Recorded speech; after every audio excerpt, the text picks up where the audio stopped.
Hello again, everyone. Chris Matthew with Forbidden Knowledge News. Today I am here with Paul Stonehill. He is a former Soviet refugee, now a published American author, lecturer, TV consultant, and researcher of Eurasian phenomenon. Paul, welcome. How are you doing? Fine, thank you. Nice to meet you. Yes, nice to meet you too as well. And I'm looking forward to actually meeting you in Laughlin and hearing your presentation. I know you have a very interesting presentation surrounding the UFO phenomenon in Russia. Isn't that right? Yes, Russia, Russian Empire, Soviet Union, and Russian Federation. That's very cool. I'd love to hear a little bit about your presentation. Could you tell us a little bit about what you'll be presenting there in Laughlin? Definitely, I want to present most important cases and also research conducted by the Soviet military intelligence services and information which was obtained by Soviet Navy specialized teams who were looking for USOs that had been bothering them, and something that still continues. They have their own research right now, different from the Soviet Union, but still ongoing. I like to present cases and observations by trained observers, like military, like I said, and academicians too.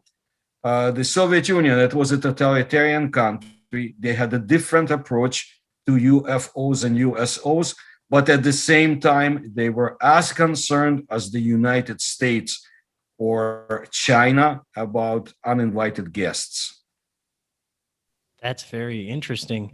And, us in the States, we rarely hear much about Russian UFO cases or, paranormal phenomenon like that. When you started looking into this, did you find that there was, many profound cases of UFO contact and UFO sightings in Russia? Well, and we didn't know much about the United States or anything that was happening abroad. And I started very early in my youth because I met somebody who had observed UFOs back in 1930s as part of the Soviet military in the Arctic, and I continued. There were ways to find out about UFOs and USOs, although the subject itself was forbidden. And the Soviet Union did its best to debunk it, and they used American debunkers to help them. And they did everything in their power not to let this information to come out, because UFO observers sometimes would see things they were not supposed to, like Soviet military tests in the sky.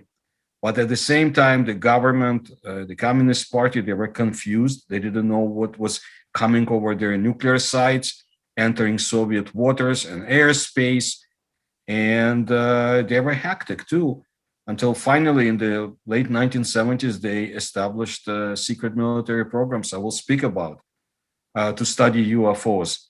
And it's something that people in the West should know and pay attention, because USSR was the biggest country in the world in terms of land mass, with remote areas and the excellent history of UFO encounters and research well before the 20th century. And another interesting aspect about your presentation I'm looking forward to is the USOs, or the underwater, unidentified objects.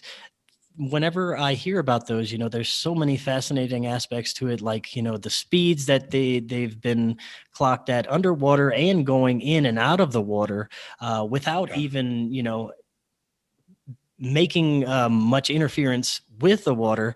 It defying the laws of physics. It's very interesting, and I think that's an aspect that we need to explore. Do you think that since there's been so many underwater UFO cases, that there's a possibility that we may be dealing with some kind of underwater bases? Absolutely. And I will bring forward information which was revealed by Soviet cosmonauts who knew a lot of things, or at least one of them, and others. And my book, Russia's USOs Secrets, was written with Philip Mantel, and now published, I think, in 7 languages, including Russian, because they also want to know what had been happening and has been happening. It's incredible. The objects that had been sighted underwater, humongous size. This speeds, velocities were incredible, and of course they had direct encounters and impact.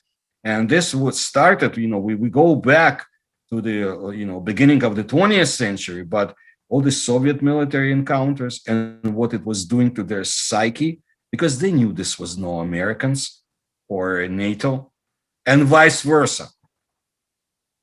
Yeah, that's going to be very interesting. And before I let you go today, I'd love to get your thoughts on what is actually happening now with American mainstream media, our Pentagon and government, all of a sudden releasing a lot of information about UFOs.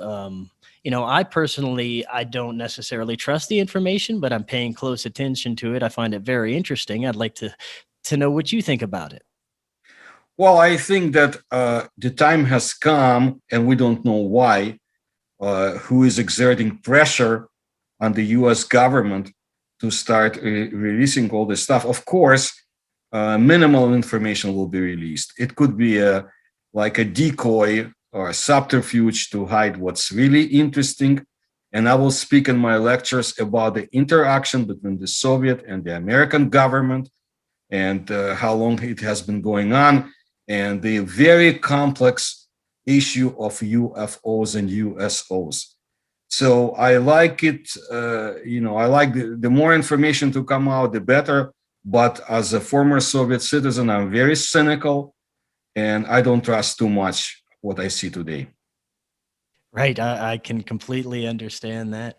Well, Paul, thank you for stopping by today. If people want to find out more about you and your books and the research you've done, what's a good place that they can do so? YouTube has my channel constantly replenished called Paranormal Research, Paul Stonehill. Very good. Well, Paul, thank you so much. I'm looking forward to meeting you in Laughlin, your presentation, and of course, meeting all of you. We will see you all there. Thank you. This year's Laughlin UFO Mega Conference is going to feature over 36 scientists, researchers, and contactees. They're going to be presenting incredible disclosures over 7 days. You can now register for the full week, for half a week, or even by the day or session. And not only is there going to be over 36 amazing presentations, you're going to get a skywatch, meet and greets, and exclusive film screenings. And there's always going to be only one presentation at a time, so you don't have to miss anything. And did I mention that there's no longer any mask mandates in Nevada? So you can now enjoy this amazing 7-day conference mask-free. Just go to their website, LaughlinUFOMegaconference.com, and register now. Last year's conference was absolutely amazing. This year's is going to be even better. So join us for an incredible 7 days of education and disclosure at the Laughlin UFO Mega Conference.